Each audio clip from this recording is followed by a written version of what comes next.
Well, for more on this, let's bring in France 24's Angela Diffley. Angela, talk to us a bit more about reaction so far to this crash.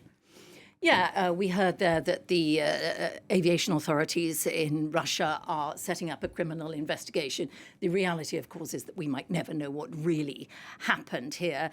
That said, the Kremlin is probably very happy for people to conclude that this plane was downed and that Prigozhin was killed for his actions. They will deny it, but they will no doubt be happy that a message gets across. Don't try this, anybody else. This might happen to you. So that is the message that many people in Russia are taking from it. It has to be said that within Russia, there were very many people who said, after the failed mutiny, 13 Russian soldiers were killed during that failed mutiny. They felt that Prigozhin had been let off very lightly and wondered what was going on, why a deal had been cut, and were expecting some sort of action. Outside Russia as well, many people are saying they are not surprised.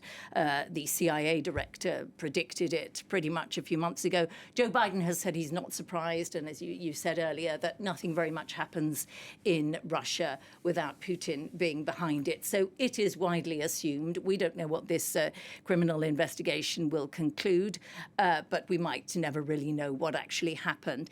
In Ukraine, there has been some reaction. This man, of course, was extremely brutal and responsible for some very heavy action in Ukraine, so he will not be missed there. But nevertheless, any division at the top of the top echelons of Russia could be beneficial to Ukraine, so they will be watching to see what happens next. And Prigozhin was really the heart of Wagner, if you can call it the heart and the soul of Wagner. What happens now with him gone?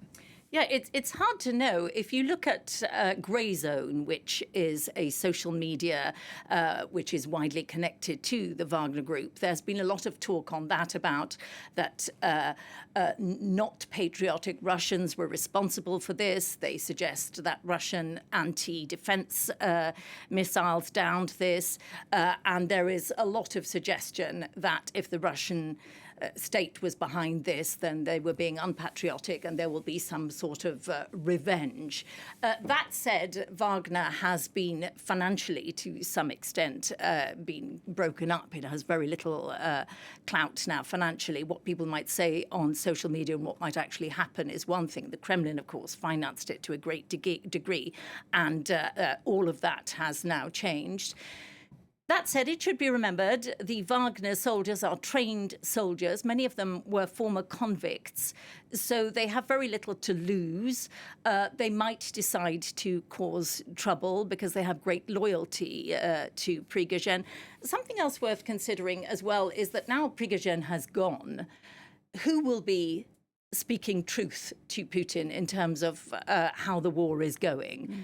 He certainly was very clear in what he saw to be missteps by the senior leadership in the Russian armed forces. Difficult to tell from outside who's right, who's wrong, but certainly he was a dissident voice, and he's gone now. So it'll be interesting to see what the effect of that will be. Angela, thank you for that analysis. France 24's Angela Diffley.